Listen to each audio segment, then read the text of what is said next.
Hello, this is my recap video from Gen Con 2024 of what I came home with and a little bit of why I made the decisions of why I came home with the things that you see on this table. I have done this the past couple years. People have said they've enjoyed it, so I'll do it again this year. And as I've done in years past, I've just kind of gone through the order of how I picked things up, and so I'll do that again. So the first day was Thursday. I didn't purchase any games that day. However, I did pick up an accessory for a game that I really enjoy called Nidavellir. This is a tray that holds the coins that you use for the game.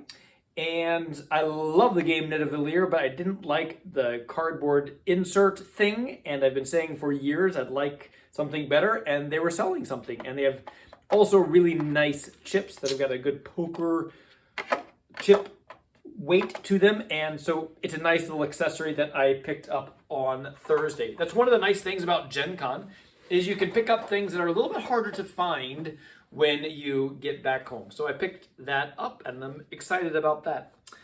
Then I didn't pick up any other games. However, a good friend of mine, Rob Searing, did pick up a game for me called Foundations of Metropolis. This is a scaled down version of a nice, well-produced, super high-produced game called Foundations of Rome. And it is huge. It comes in, no kidding, a box about the size of a small microwave and is hefty and a little bit unwieldy to carry around.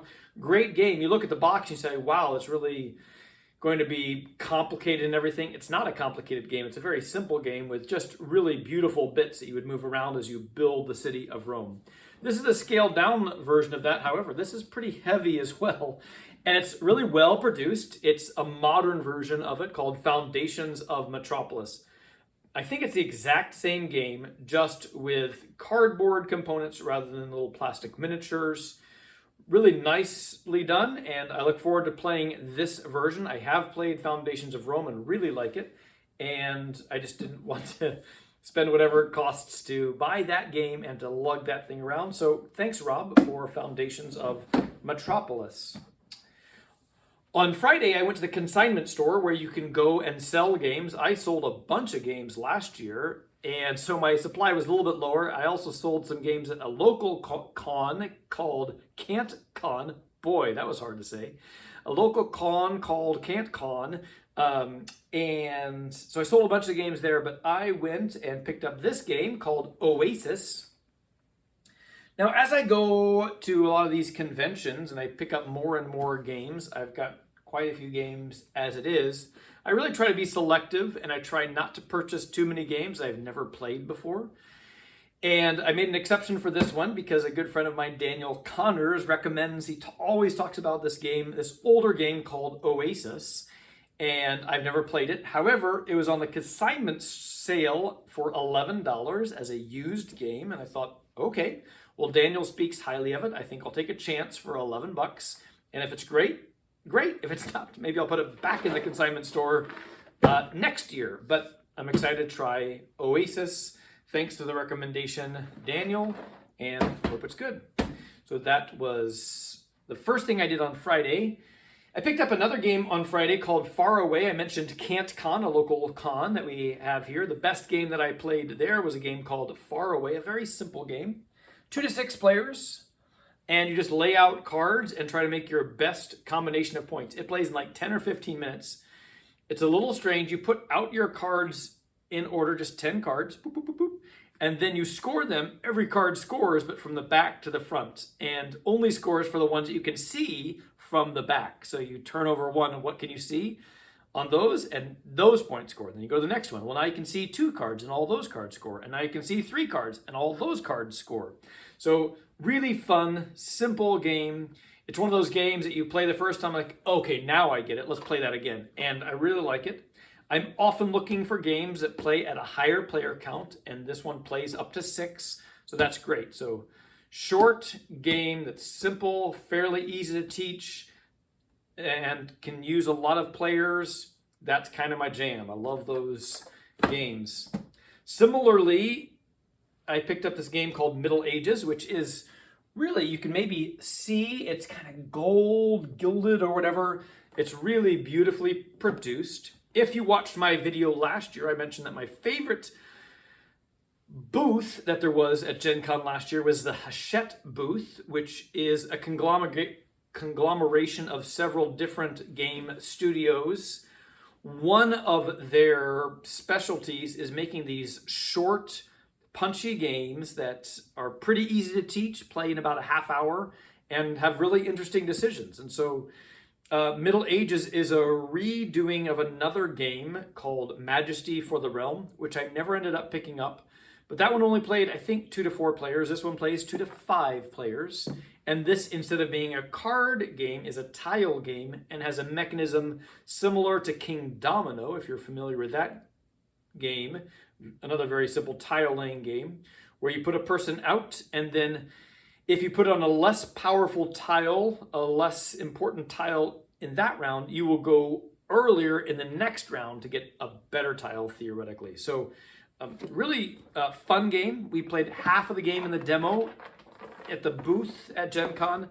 It was in limited availability at Gen Con, so I thought I'd pick it up. It's coming out, and it'll be commonly available at board game stores soon. And so I do recommend this one for families. Fairly simple. It can be a little bit mean, a little bit take that-y, as they sometimes call it. You take that, I'll do that to you. But you kind of have to work around those things. And so if you learn how to play it, I think, well, I don't think it'll be too combat-y, and it was fun.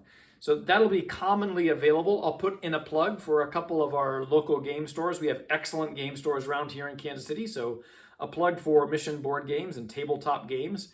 I don't get any commission for this. I just like going there. We have other game stores here in Kansas City. I just don't go to them very often because they're not particularly close to me. But those two I really like. They're friendly. They can help you with all kinds of things. So plug for Mission Board Games and Tabletop Games here in Kansas City. And these two will be widely available there very soon. They might already be there, but and then also that day, I believe I picked up this game called Santa's Workshop, which I had the opportunity to play. They just had it set up in the game hall, which is just right adjacent to the dealer hall. That's the place where you can go and play games. And they just had it set up. I had a generic ticket that I just said, hey, I've got nothing else going on. I saw Santa's Workshop set up. I had heard good things about it. So he was able to take me through the game, teach me the game. We played it. And we played a full game in maybe a half hour. And it was great. One of the great things about this game called Santa's Workshop is it's basically 2 games in one. On the one side of the board is a very simple game. It's a worker placement game. And a worker placement game is the basic idea is I have a person, my own player piece. I put it on the board, and that place on the board tells me what I receive. So if I put it out there, it says I get 2 gold pieces or whatever. So I take 2 gold pieces. And if you go to another spot, you take 2 silver pieces or whatever. So this is a very simple version of that on the one side. And then on the other side is more of a gamer's game version of Santa's Workshop. So I look forward to playing this with my nieces, the simple side at Christmas time, and then maybe this year or in coming years we can flip it over and play the little bit more thinky, complicated side. So this game has a lot of potential. I'm very excited, and it's very thematic, and so I'm often looking for a game to play around Christmas time, and Santa's Workshop will be in the docket. So that is Friday, I believe. That's everything from Friday. Saturday, people often ask me, how do you play games at Gen Con? How does that work?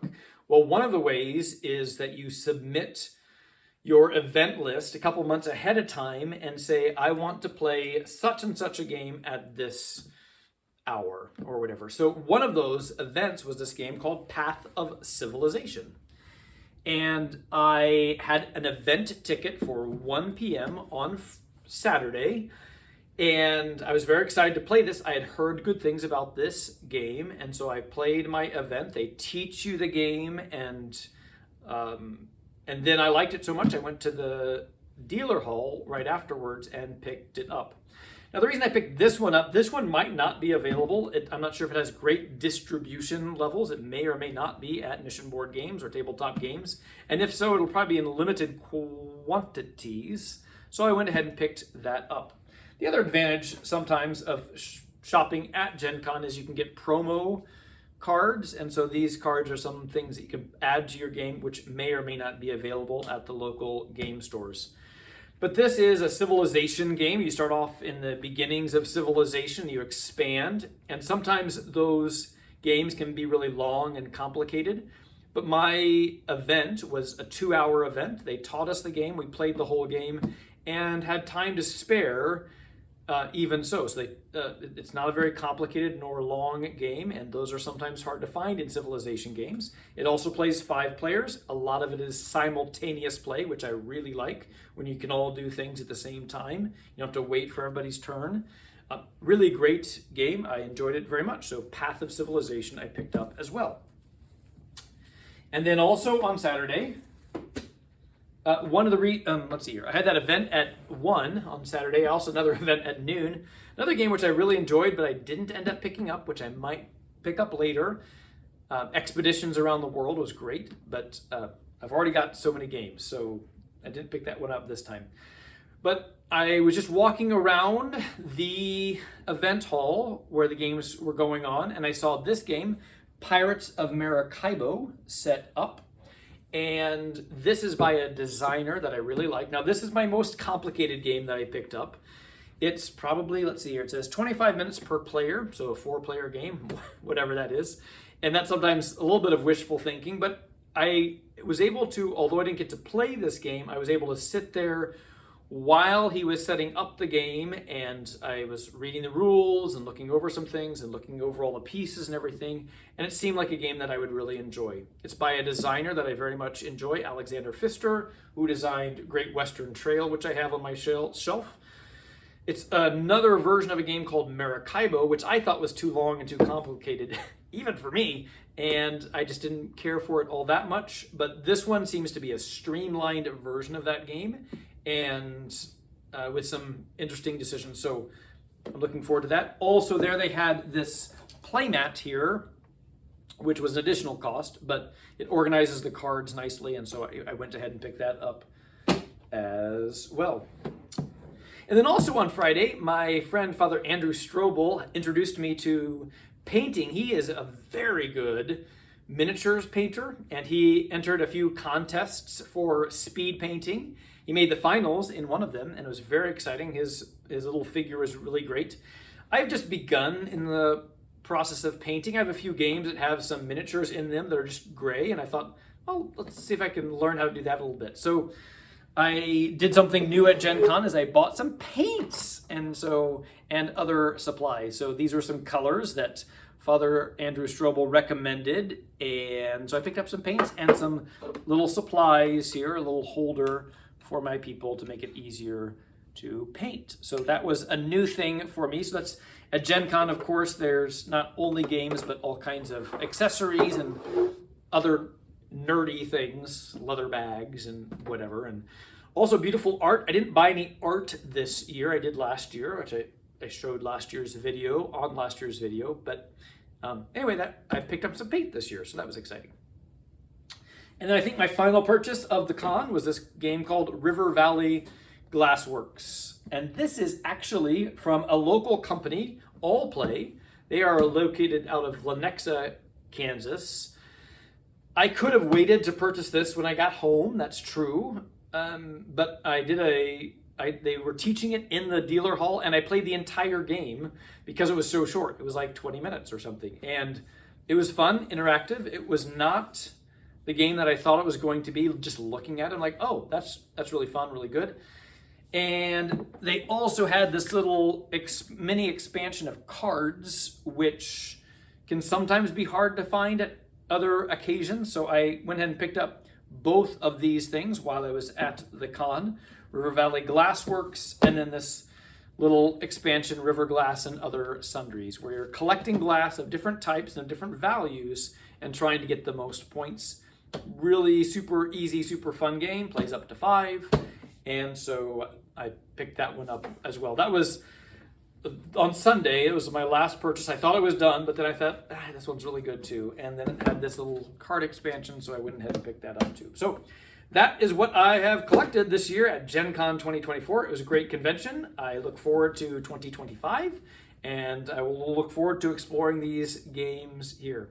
Thanks so much for watching, and if this was not interesting to you, well, sorry, there's other things to watch at YouTube. So have a great rest of your day.